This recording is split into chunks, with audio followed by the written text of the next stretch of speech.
And good afternoon. All right, well, I've been working in the backfield. We got 2 beehives up and I need to paint 3 more here. So just real simple how to paint a beehive. And I'll show you some footage of the bees when we were looking today. I have a mentor who's helping me that knows way more. So it's actually his hives he's keeping out here so I can practice first. These 3 I'm painting right now are mine. I'm going to be putting in the back there. And then she'll go out. It's easier here to see the ages. See how it's capped? That's the older ones. And then as you work out, they get smaller and smaller larvae. Way down deep into the inner side there. Yep. Oh, there you go. Yeah, there you can see the translucence in that.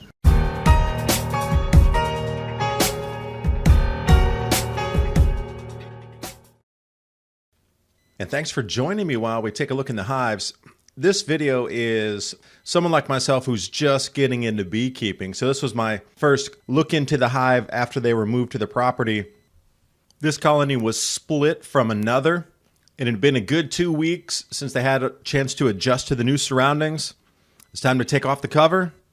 You know, it's one thing to read about it in a book, watch the videos, but it's quite something else when everything's live. This is one of the best beekeepers in the county, hands down.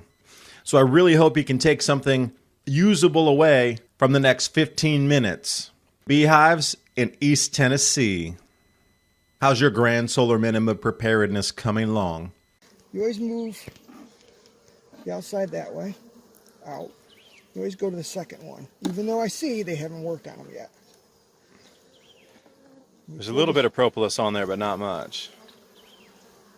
So okay, there you go. So starting to, yeah, that's deeper. See how nice that looks? That's what they're starting, but they haven't started over here yet. So how I do it, and I advise getting into your own way.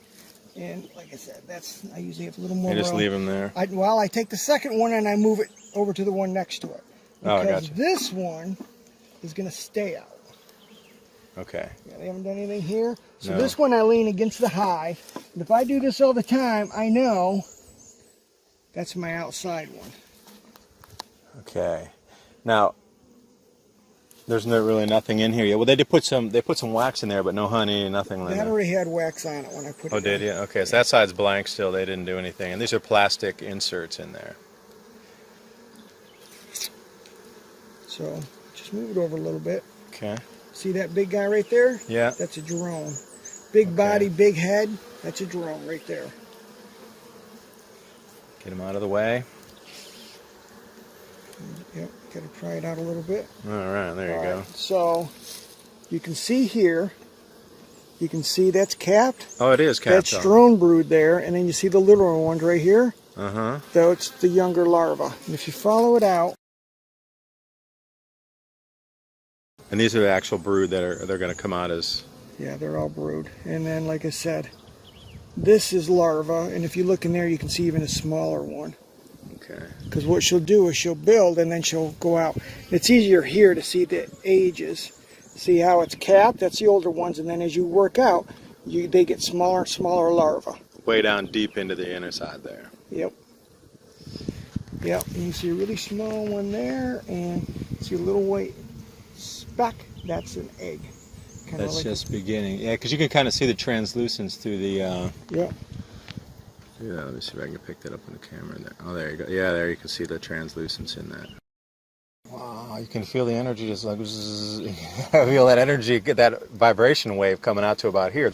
So I already know one of those boxes at least is going to go on here. That one doesn't need one. That one's got more than enough right now. Okay. 'Cause that's not a strong hive. It's not a weak one, but it's weak to moderate. Okay, so this one's full of brood.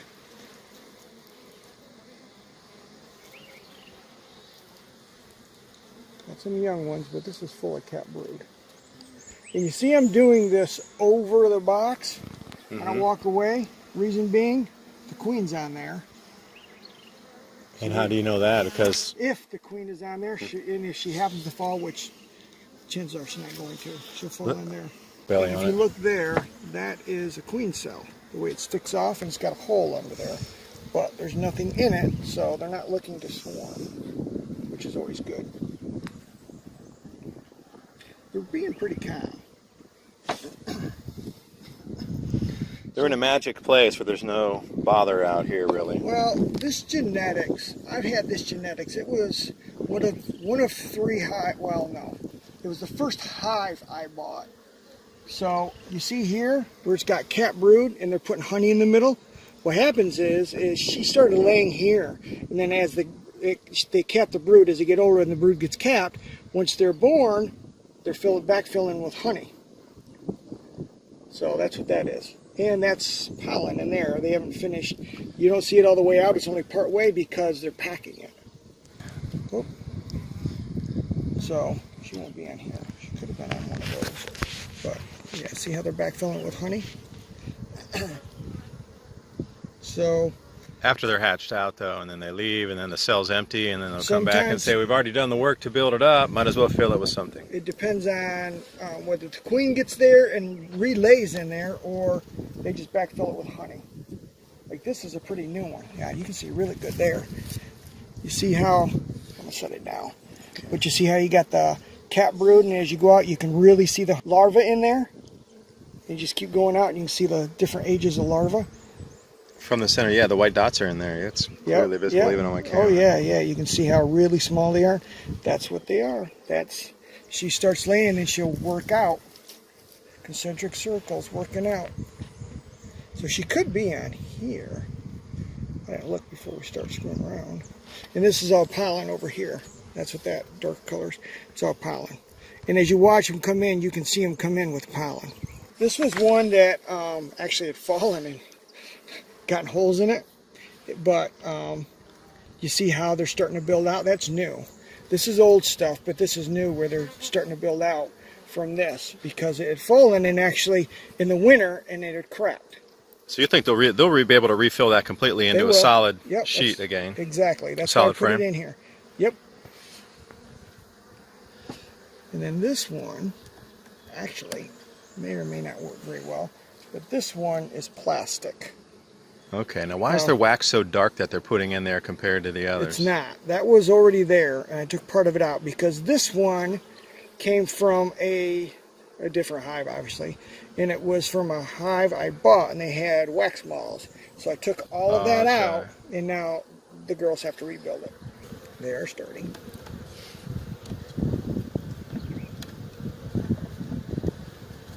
So I will need a medium. You need a medium? Okay. So we're going to shake it up on them a little bit here and do this. Because we're not building anything in there yet. So we're just going to mix it up. So just rearranging the way the frames are sitting in there will help them start the build out process or make them move to another frame to build out faster first. Just make them do it. It'll just make them do it is all.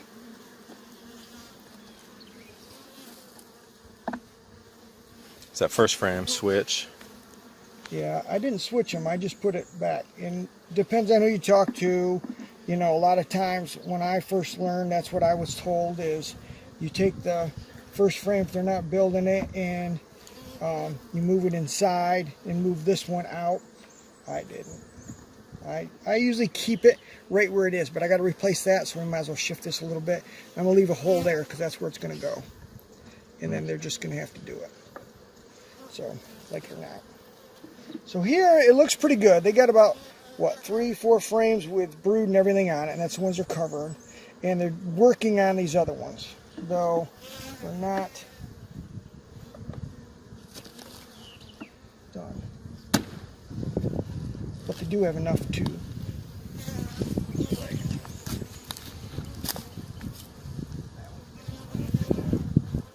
Okay. All right, let's see what we got here. So, you see this? And it lines up with that, right?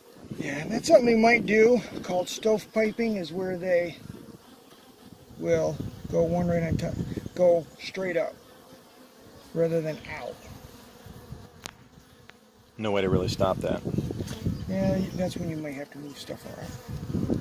Okay, not much on that one. That first frame, second frame, they don't seem to do much in there, do they, in the beginning? No, not necessarily.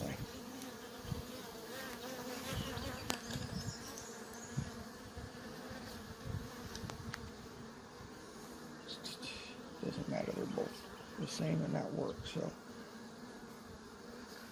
So when you're doing this, you don't want to move quickly, not really in a herky-jerky manner. This is where slow is smooth and smooth is fast. Right there, you see that one? Mm-hmm. These are all pollen. That's what it is. That's going to have brood on it. Okay. So this one's empty.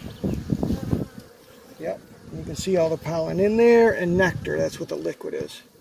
And then all the pollen. So with that, and some will go in here and mix match and put these empty ones in there so they build it. Well, then you're getting in the middle of the brood nest. Even though there's no brood on that, the pollen's there for the brood. I don't do it. That's one of those things, again, I was taught at the beginning, but I don't do it anymore. And actually the one that showed me don't do it anymore. Oh, yeah, look at it. Yeah. And see, lo and behold, full of brood. Which will be full of honey eventually. She may stay down here and just keep laying. Okay. They don't always backfill with honey. They will backfill with honey when they need room. That's what you got to watch, is it doesn't get full of honey and she has no place to lay, or vice versa, because they're going to swarm. All right, I don't see her down here, even though, yeah, this is pretty full actually. Mm-hmm. That's what you want to see, nice full deep. So see, they have moved down here on their own. They push the queen down here to lay. If I remember right, because the top one, the medium there, did have some in it already.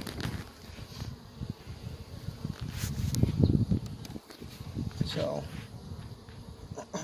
now while I'm looking in there, I'm also looking at the bees, making sure I don't see any issues like wings, deformed wings, or any of that, because that'll show probably look how black that one is. See that one? Look how black that one is. Yeah, I've seen another pure black on the back there, so those are the... Those are Apis mellifera, basically. But what it is it's a German bee. It's a species. It's German bee. So they're all Apis mellifera. But Apis mellifera is European dark bee. And so it's black like that. Where these other ones, the light ones, you see they'll be mixed in. Because really the bees I got, they're not any of that. They're just much. Like the lighter one could be like an Italian genetics. Where if you get a really light one, and I have hives that have some really light ones, could be carniolan. But really, what I got is much. See, here's another one that's pretty full. Yeah, it's better to turn this way, sorry, but because you look in the sun and you can see it. Yeah, and she goes all the way down through here, and they've started putting honey down here, but she goes all the way down through there. So there's another one that's getting full. And here's another, this side too. So right there's two full deeps, and then what I've got in the mediums. So this is a pretty prolific queen. We haven't seen her yet. I haven't been super looking for her, taking my time to look for her. She's doing really well, and that's all I got to see is young brood, and see how well she's doing. Is she doing well? And it's not spotty. It's all nice and smooth and an arc and all of that. That's what you want your brood patterns to look like. They got some here and there and all over, unless it's like that one where they're backfilling with honey, then your queen is old and having a problem. But this one is not.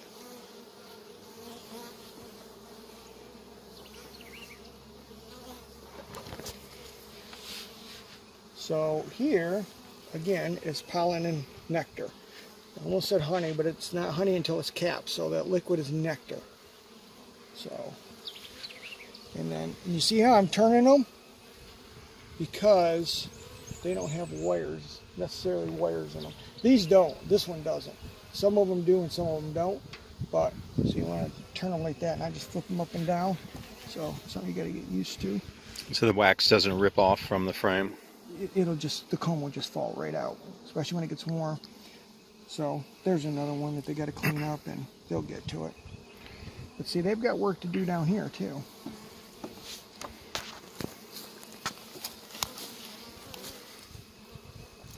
So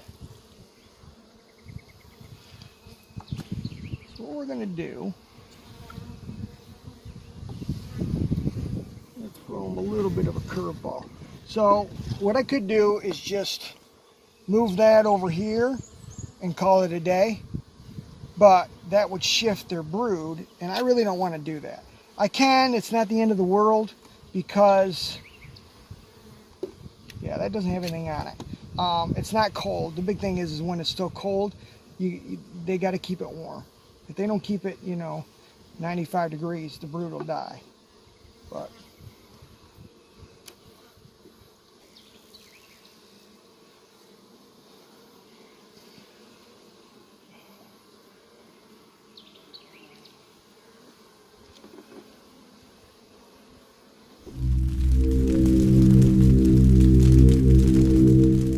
Full moon sunset off the front of the house. My goal is honey and full beehives. But first, you have to go from the bare wood to painted boxes. I have a mentor who's helping me that knows way, way more. So it's actually his hives he's keeping out here so I can practice first. These 3 I'm painting right now are mine. I'm going to be putting in the back there.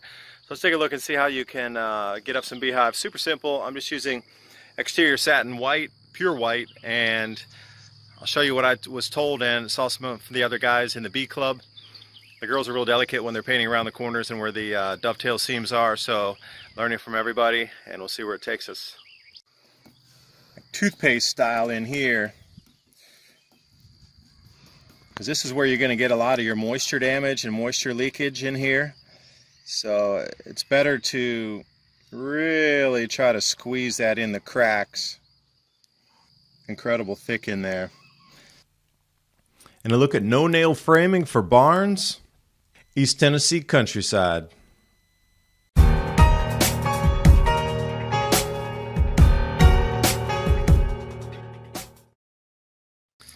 And good afternoon. All right, well, I've been working in the backfield. We got 2 beehives up, and I need to paint 3 more here. So, just real simple, how to paint a beehive. I have a mentor who's helping me that knows way, way more. So it's actually his hives he's keeping out here so I can practice first. These 3 I'm painting right now are mine. I'm going to be putting in the back there. So let's take a look and see how you can get up some beehives. Super simple. I'm just using exterior satin white, pure white, and I'll show you what I was told and saw some of the other guys in the bee club. The girls are real delicate when they're painting around the corners and where the dovetail seams are, so learning from everybody, and we'll see where it takes us. I am going to paint where pieces come together. I'm going to run a roller over this after I'm finished, but what I want to do is really start to soak this edge wood right here. Because if you're going to have any problems, they're going to occur right here where the water's coming in, where any kind of connections are. So what I'll do is I'll probably hit this 3 or 4 times just to really try to get it to soak in. After the roller comes, that'll all disappear. But my main concern is this just right here, because this is where most of your water rot will occur. So trying to do it a couple, 2, 3 times. And I'm not even going to do this part here. Right now what I'm focusing on are where the seams are coming together. Now, I'm only going to do to the bottom right here. Never do the inside, only just do right to the bottom, and that's it, just this.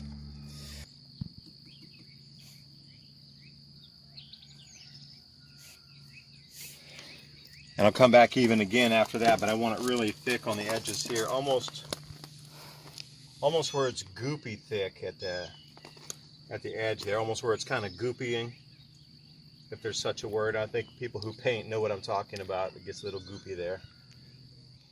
Now, this is the screen here. I'm not going to touch that. I'm going to have a bottom plate, bottom board on here as well. I don't want the beetles coming in, but do not paint that. And again, it comes for the side, so you can actually see the gap right in here. So I'm going to want to try to fill that gap with the paint too, because any splashing of water that's going to come in, the water will sit right in there. And this being untreated wood, if you let this go, it's only going to last maybe 3 years. I'm trying to fill the gap right in there, and it's going to take a couple coats, so I'm going to do super thick. Well, my whole point is to fill that gap, and that's where I'm going with that.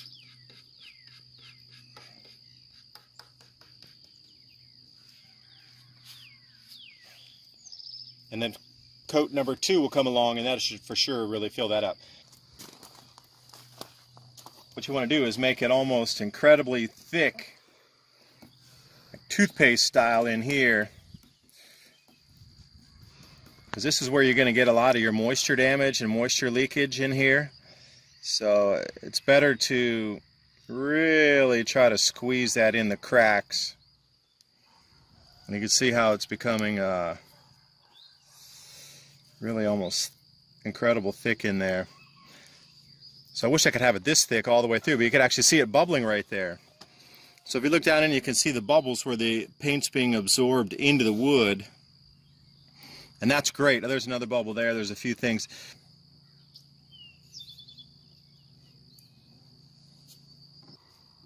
Anywhere I can start to cover up where there is an opening into the wood where water could get. Obviously water falls down, so as the water's running down, this is a super danger point, because the water will come down and sit between this and something else that you're stacking on it. You know, whether it's if you're gonna stack 2 on top. But this, where this touches another box, is going to be where the moisture will sit and cause the rot. So this outside, you're really not going to have much problem with. The problem points are going to be here and here. So again, you don't want to really paint on the inside of the box. And that's the whole point of doing it, taking extra time, just let it thicken up, and then really trying to make sure that it soaks in. And I'll do the same exact thing right here with the screws here, because the screws are known points as well for moisture to come in. So really trying to get an incredible thick around the screws. Anything where you might see water coming in. And obviously this crack right here, you can already see that it's going to be a nuisance water-wise already.